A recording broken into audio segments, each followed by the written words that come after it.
All right, thank you. We're going to get started on the second part of the evening, and in this segment, we're going to be opening up to questions from the floor. So, does anybody have any? There's a question close to the front there. I just wanted to mention that an amazing plan, the secondary plan. It's something that maybe 5 years ago we didn't really imagine. That there's so many elements and such a balance, especially the community benefits. And so the bonusing, and you're mentioning Jane Jacobs. I wonder if there are, so Jane Jacobs would say that community benefits, no one really knows what community benefits are actually unless you solicit it from the community. So I'm wondering if there are like bona fide community benefits that are initiated from the community, rather than just the community benefits that you were mentioning that could be council initiated. So the question was, Jane Jacobs argued that to really understand community benefits and what a community needs, you need to ask the community. So does the community benefits density voting, does it actually solicit from the community what benefits it's looking for? So some of that remains to be determined. Again, what we're doing in the secondary plan is establishing bonusing as a new policy regime within the downtown, and if that is accepted, then we actually have to get into the details of exactly how we would apply that. So some of that is still to come. We will have to bring that back in front of council, and we're going to do some consultation with the neighborhood associations as to how we actually implement that. But one thing I would say is that the secondary plan does list a few categories of benefits that we think are reflective of what we heard during the consultation over the past couple of years.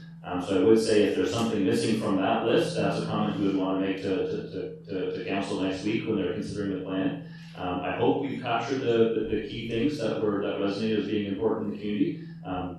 But the secondary plan at this point just defines sort of some broad categories of benefits. The actual policies that we'll have to put in place will drill down on that. I would say that the other thing to keep in mind is it's not fully open-ended. The province and the board has established a test that calls for the nexus test. There has to be some relationship between the impact of the extra density and the benefit that you are providing to the community. It can't just be, well, if you're going to get an extra few stories, we're going to take some money and we're going to put some public art out in Binbrook somewhere. There has to be a relationship between the impact of the density and the benefit being provided. So it's not fully open-ended, but as I said, we've got to if this is adopted by council, to say yes, they want to go in this direction, then we've got to drill into that as to how we actually then implement it.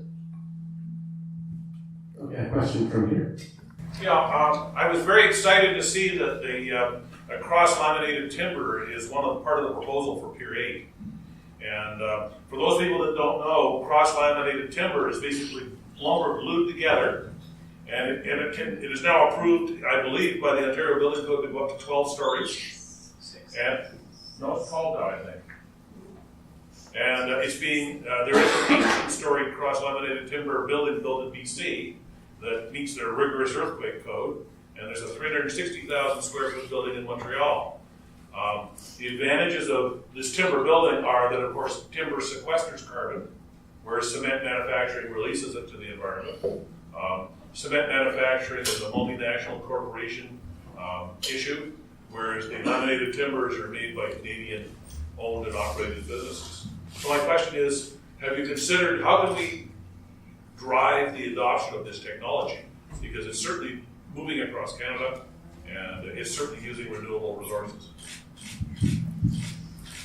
So I think that's something that's outside of what a secondary plan is going to deliver. In terms of your actual structural materials and building structure, that's being driven by the Ontario Building Code. So that is what we would look to in terms of determining whether or not timber is going to be permitted to go to 12 stories. My understanding is it's currently at 6, but I'm not an Ontario Building Code expert.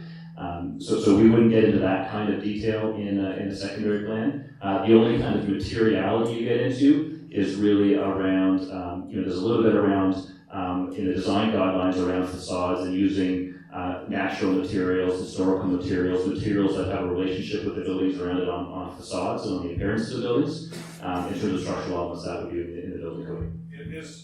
So there is no way of driving forward on this, which would seem to be a very valuable thing, both from a business point of view and an ecological point of view.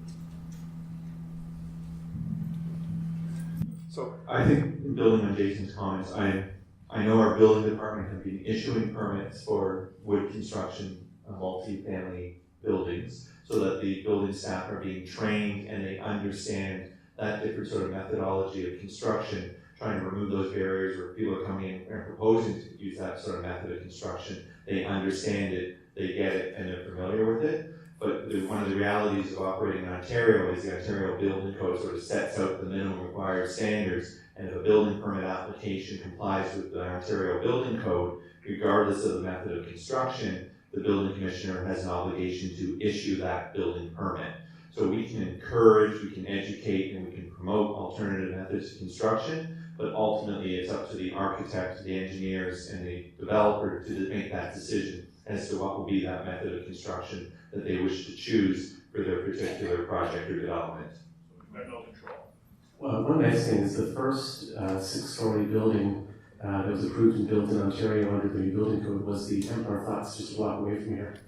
So there are projects that are going to completion that are being built in Hamilton. This question up here. Yeah, in your opinion, how much longer do you think that we'll have to incentivize developers under the CIP and other plans in downtown Hamilton? So that's a very good question, and I can tell you it's a question that we essentially review it annually. So we are in the downtown, we are year by year pulling back the incentives. So for example, one of the most significant incentives we have in the downtown is the rebate on development charges.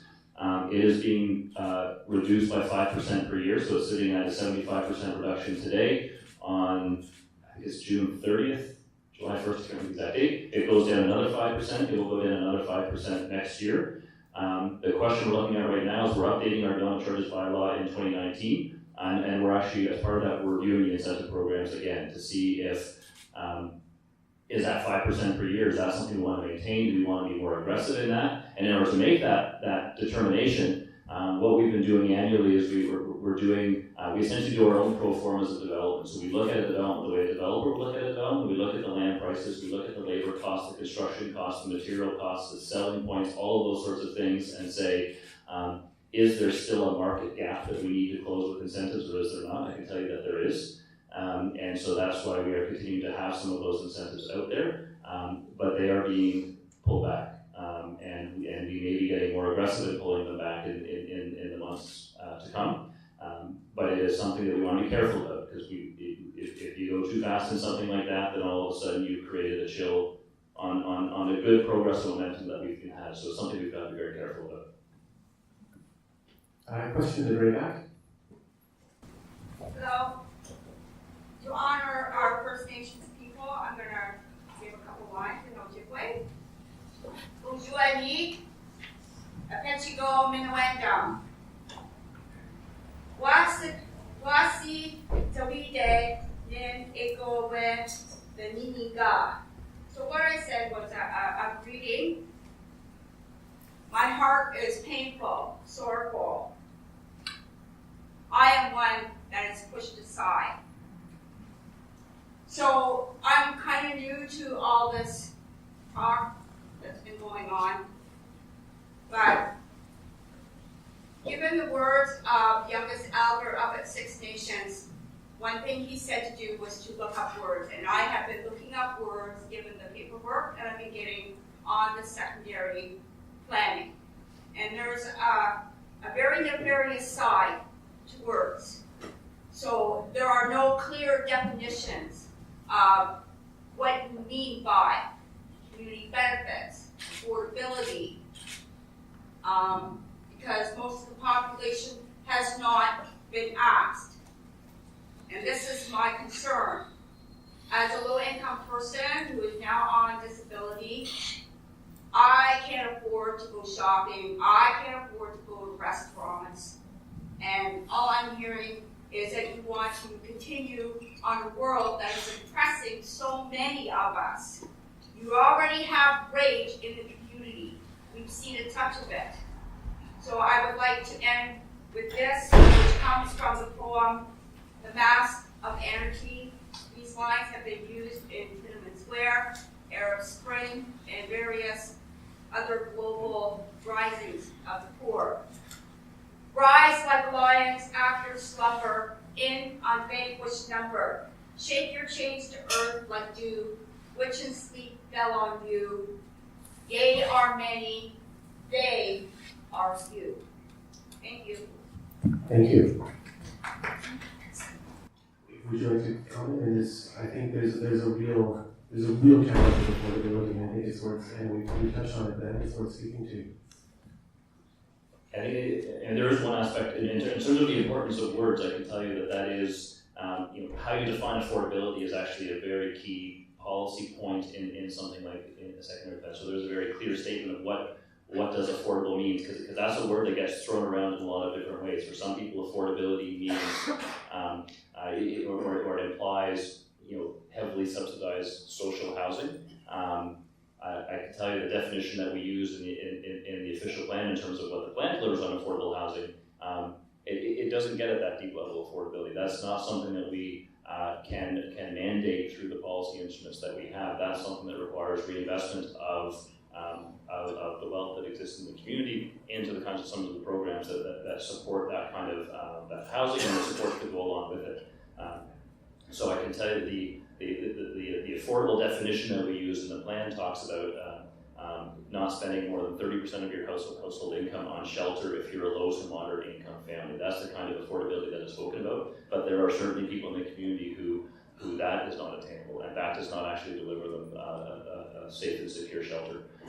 So that's where at certain points your limitations of what you can do with the planning tools and planning instruments you have, you start to bump up against that and get into some of the needs for some of the deep affordability and subsidized social housing. You're getting beyond the limitations of what the planning instruments can deliver. Thank you, and thank you for starting your statement with some Ojibwe wisdom. We are all living on treaty land, and we are treaty people, and most of us don't really know what that means, and I include myself in that. And it's something that I think we really need to come to terms with, and we need to reconcile in the coming years and decades. So thank you for that. Is there a question here? Yeah, I'm really impressed with what I've heard tonight. I think one of the big sticking things was the height limitations. I didn't really understand the purpose for having that 30-story limit, but I can really appreciate why it's there now. But my question is, with all the new residential development that's sort of planned for the core of the downtown, has there been a consultation or conversation with the school boards for where all those kids are going to go to school? Throughout our planning process, we always involve the school board as one of the partner agencies. We involve them early in the process. They sort of respond to what our plans are. So they look to us based on our sort of household and demographic and our employment forecast. We provide them with that information, and then that feeds into sort of their short, medium, and long-term accommodation planning. So all of the school boards get consulted throughout the process at various stages so that they can stay current and update sort of their accommodation planning process. So the short answer is yes. Next question here. First of all, I think your presentations were excellent, and I really do applaud you for the clarity of language for people like me, at least, who is a non-planner.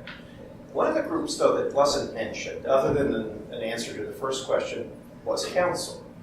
And so I would just like to get a sense for what is the level of authority for council to overrule the new plan, or for the old plan for that matter, because we do have some experience with council doing that. The planning department making recommendations, council returning those recommendations and doing something that really doesn't fit with the plan. Brian, could you repeat the question for the benefit of those of us who know that? Sure. So the question was, how much power does the council have to overrule this plan and to overrule staff's recommendations? So ultimately that is a council decision. So we, both in terms of whether or not they adopt this plan, this is the plan that we're recommending. Council can adopt it as is. Council can send us back and say, no, they want us to do more work, or they can make some amendments or some tweaks. That is council's authority and right to do so. Likewise with applications. If an application comes forward, it's council's authority to do what they to do what they will with that application. We will make our recommendation. Our recommendation will be based on what this plan says. One kind of tweak to that in the new provincial planning world, and we alluded to it earlier, is previously, if you adopt, council could adopt a secondary plan, the next day somebody could walk in with their application to amend that secondary plan. There is now that 2-year freeze on the ability to amend. Again, council can determine that they want to hear an appeal, or they want to hear an amendment, but there is certainly the provincial policy is being structured such that your planning instruments are going to carry a lot more authority in the new OMB and Planning Act world. But ultimately, yes, it is going to be council's decision to make the decision that they will make, and we will make our recommendations based on what's in this plan. Now, I have a follow-up question related to that. So with the OMB being replaced by the land planning tribunal, will their rulings be based on what the council decides in a runoff if they vote against, for example, the secondary plan, or are the rulings going to decide with the official plan and the secondary plan against council's decision to ignore that in a particular case? So the interesting change in terms of how that test has now changed is the test on appeal is not the test of the even necessarily the merits of the application. The test is the plan or the planning instrument that's being sought to be amended, is that somehow not in conformity with provincial plan? So the test will actually be not the application, but this plan itself. And so what the city will have to argue is, does this plan itself conform to the growth plan? And if the determination is that it does, then that appeal will be not successful. I certainly think that we've developed a plan that conforms to the growth plan, so I think we will have no difficulty in defending it if somebody seeks to amend it. But that's the big difference in terms of why I said that under the new LPAT that has replaced the OMB, that becomes a much harder test to meet. Okay, thank you. Yes, in the back. Yes, I live downtown, so my key concern is safety for myself and my family. Now, Hamilton's medical officer of health has said that with their fine particles and other lethal cancer poisons, motor vehicle operators poison and kill 93 people in Hamilton every year, one of whom was my father, Dr. Robert Love, and I'm a survivor. I have a 30-centimeter scar in my right side from here to here, and just last year they did additional radiation therapy in my lungs. And that cancer, I'm a lifetime non-smoker. I know exactly where that cancer came from. Car drivers. So my question to you is, what are you going to do? How big is the downtown car-free zone? What are you going to do to stop violent car drivers from poisoning and killing my children?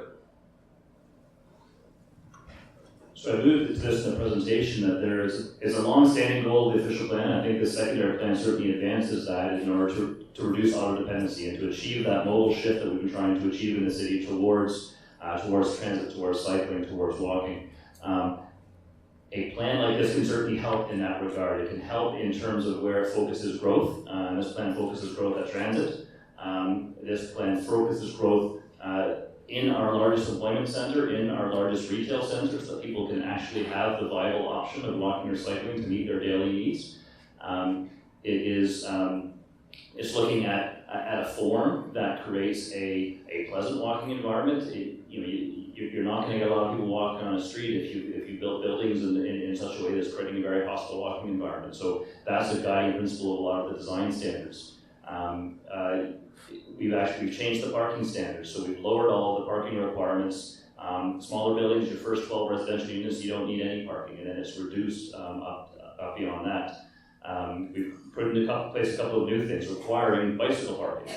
So we actually require both indoor and outdoor bicycle parking with new developments. And for car parking, we're introducing maximums. So traditionally, the approach has been you establish parking minimums, But if you want to provide more than the minimum, then the sky's the limit. So we're actually introducing for residential development parking maximum. So these are all some of the planning tools that we can use to get at that very issue in terms of reducing auto dependence and trying to increase mode share for some of those other means of getting around.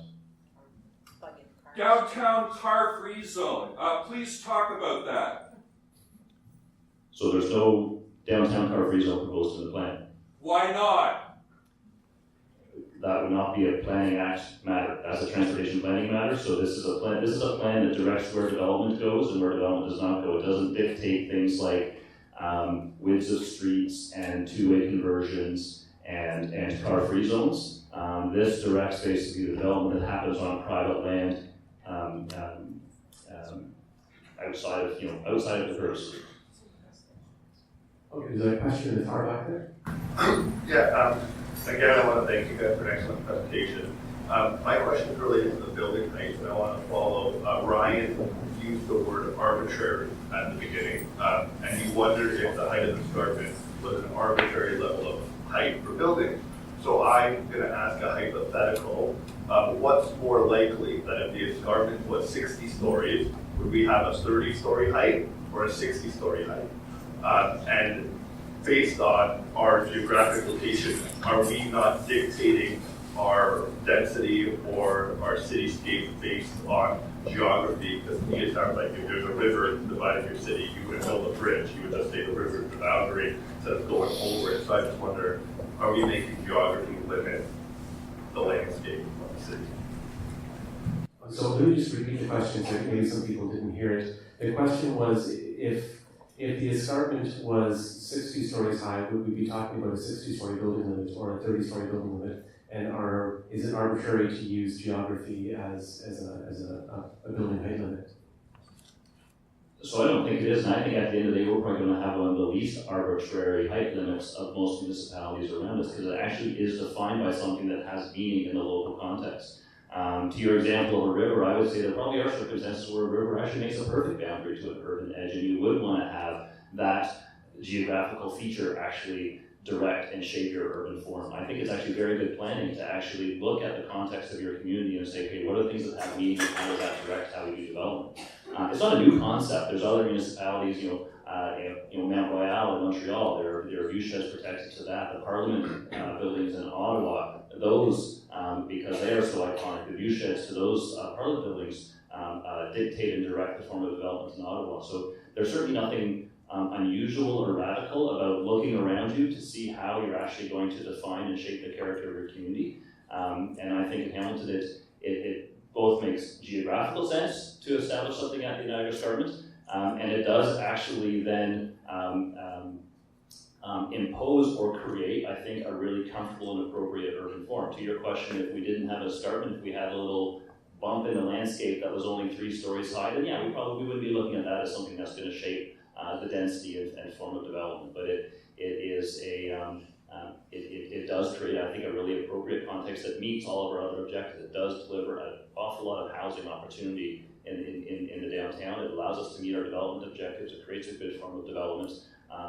And it's a very made in Hamilton approach that is actually respectful of our context. Yes, question in front. Thanks again for coming out. It feels like a broken record there, but really appreciate it.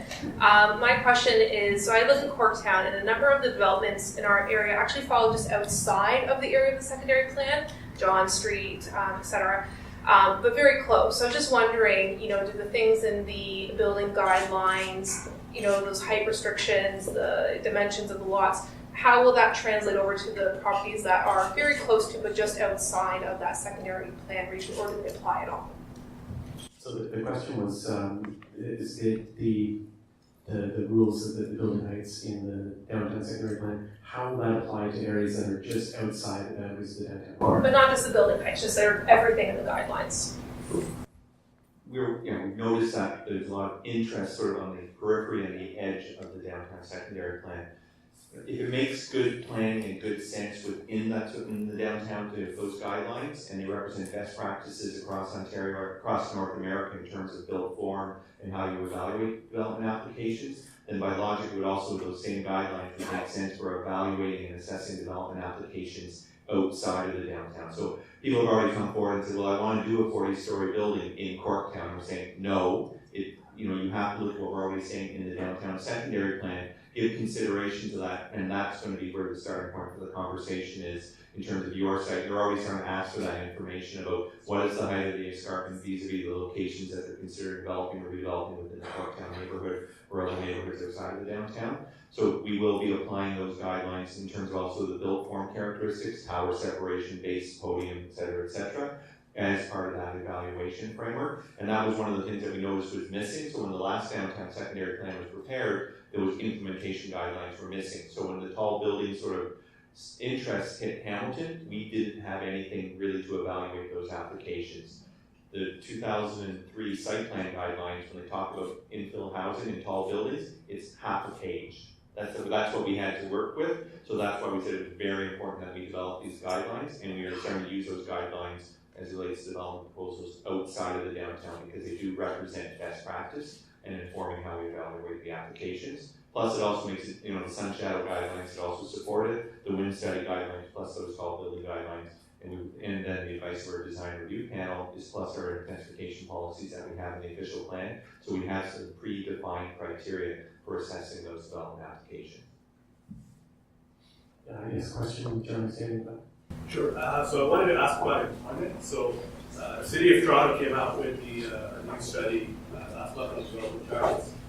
So they've already met the 2031 employment growth targets, and they're predicting by 2041 they'll oversee their target by 220,000 jobs. And those will be taken from the 9 to 5 in Hamilton. So with Hamilton doing so, I don't want to say poorly, but okay with employment growth, and the city's own survey really just showed an increase in precarious jobs and not really professional career jobs.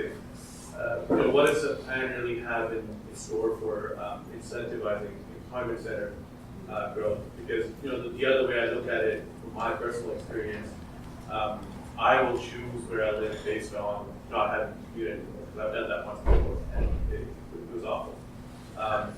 So if more and more people from my generation are choosing to wish to live where they work, do you feel there'll be an impact on residential market with our Sorry. So people didn't hear it. The question was, Toronto is actually exceeding its employment growth projections, for the coming years, and some of that employment growth is actually potentially coming from other areas like Hamilton. And so what strategies is Hamilton doing to ensure that we have meaningful and not precarious employment growth here in the downtown as well? Is that fair? Summary? As part of the secondary plan, how could we get more of those headquarters and help out the economic growth? So it's a big question. There's a lot of parts to it, and not to sound like a broken record, but I think part of it is, in talking just about this document that we have in front of us this evening, the secondary plan, what it tries to do is it creates the permissions for a lot of employment to happen, and it tries to get as many barriers out of the way of employment uses moving into the downtown core as we can. So that's why we have these very flexible mixed-use permissions. That's why we have some requirements in certain areas to require commercial and retail uses. I think part of actually what's held back some of the employment growth is the residential to go along with it. So I can tell you, when we're talking to larger employers, one of the questions they typically ask, they ask about land prices and tax rates and hydro prices and things like that. They ask about the talent of your workforce, and they ask about where their workforce is going to live. So I can tell you, when we're entertaining potential employment investors in the city, they typically want to see downtown. They want to see, how am I going to attract workers to my business? Where are they going to go and eat, and where are they going to live, and what's the environment like for them? So that's becoming an increasingly important part of that employment equation. We are still wrestling with the downtown office vacancy, and we've shown very good improvements in a lot of areas. We're showing significant growth in how much residential we're building in the last, if you look at the last 5 years compared to the previous 5 years. I talked really about retail vacancies. Office vacancies is one that we are still kind of stuck in that 13-14% office vacancy. And part of that is we're actually bringing on some new office space. So So there is growth in that area, but that's a tough one to attract into the core. And we have some of our incentive programs are targeted very strategically and focused at attracting those. But that is going to be one of the challenges we're going to face in the downtown. Is why I put it on one of the slides. Is we don't want to just attract residential. We want to make sure we're attracting employment to go along with it. Yes, the very question. So I know that everything to do with the downtown secondary plan is, a lot of it is population growth. And with more people, we have more needs and more needs for community services and facilities in our neighborhood. So my question kind of relates to how the downtown secondary plan has looked at existing services and facilities in the neighborhood. So like schools, like was mentioned, libraries, daycares, human services, all of those different components that create a complete community, and how moving forward, the downtown secondary plan and the developments that happen will take into consideration those things. And I know in Toronto, with every development application that is filed, they're required to do a study that demonstrates how that individual development is going to impact all of those services within a set area boundary. So I was wondering if that's something that we've looked at or would consider looking at in the future as Hamilton kind of grows, and we don't want to end up in a daycare crisis or a crisis where we don't have a downtown rec center or we don't have this and that, and how we can, instead of building those after the fact, build them before the population comes or as the population comes. I'll let Steve follow up. It relates to the earlier question about schools. Is that a lot kind of happens once a plan like this gets approved. Once a plan like this gets approved, then that becomes the starting point for a bunch of our colleagues and other divisions and departments of the city to then do their planning. Schools is one, rec centers is one, parks. They all kind of take their cues from basically the growth forecast and the growth structure that we set out in the secondary plan. Transportation is another one. So if you look at how modeling is done for transit needs or transportation needs, they base it on the zoning permissions that we put in place for the downtown. So that becomes, if they're going to say, okay, what sort of transit capacity do we need in 2031? They're going to take this plan, they take the zoning permissions, and they take the growth forecast, and they say, okay, that's what they plug into their transportation models, and that's what spits out the transit needs. So this plan does drive a lot of that downstream decision making about all those services. In building what Jason's saying, it does the hard and soft services, so the hard infrastructure, sewers, water, roads. The modeling is all based on sort of the land use permissions within the downtown secondary plan. And then we also have to start applying a temporal element as to where we think the growth will be, because not everything will get developed overnight. We do work with all of our other partner departments and agencies in terms of developing the downtown secondary plan. So they do have the sort of community facilities plans. Those are inputs into the downtown secondary plan, as well as they look at the sort of the growth potential within the downtown secondary plan in developing their needs. We do through also as we start moving forward in our processes, all development applications within the downtown have to go through a formal consultation process. The purpose of that formal consultation process is to start identifying those reports or studies that need to be submitted with the development applications. And in terms of those sort of looking at those community service impact needs, or what are going to be the impacts on the community service facilities, we do have the option of requiring the developers to submit that information to our city. Our Parks Department looks at all the applications as they come in.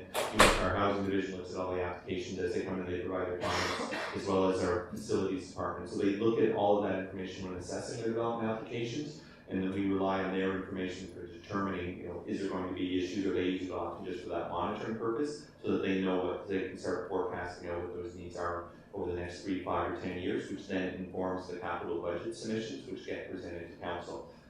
Conversely, that was one of the reasons why one of the things we heard was this issue of community facilities through the bonusing. Should that be, when we want to get into having those discussions as to what would be the bonusing requirements or offsets as part of those development approvals, that's why we limited the range of bonusing elements to affordable housing, community facilities, parkland, and transit improvements, because those were what we saw as the key areas for investment and improvements within the downtown, and that would be either identified at the time the development application is coming in, or through that review of the development applications, which would then inform how we engage the community and the ward councillor and the developer part of that bonusing discussions on a go-forward basis. All right, thank you. Now it's actually just after 9 o'clock, so I think, do we have time for one more question, or should we wrap it? And there's a very enthusiastic question back here. Okay. I think we have time for one last question. Hey everyone. Thanks for giving me the floor. So this question is actually just about the neighborhoods, just around the downtown neighborhood. So sorry it's not entirely on topic. But questions about intensification and laneway infill, which I know is near and dear to my heart, and I know it's zoning proposal that's going to go to council.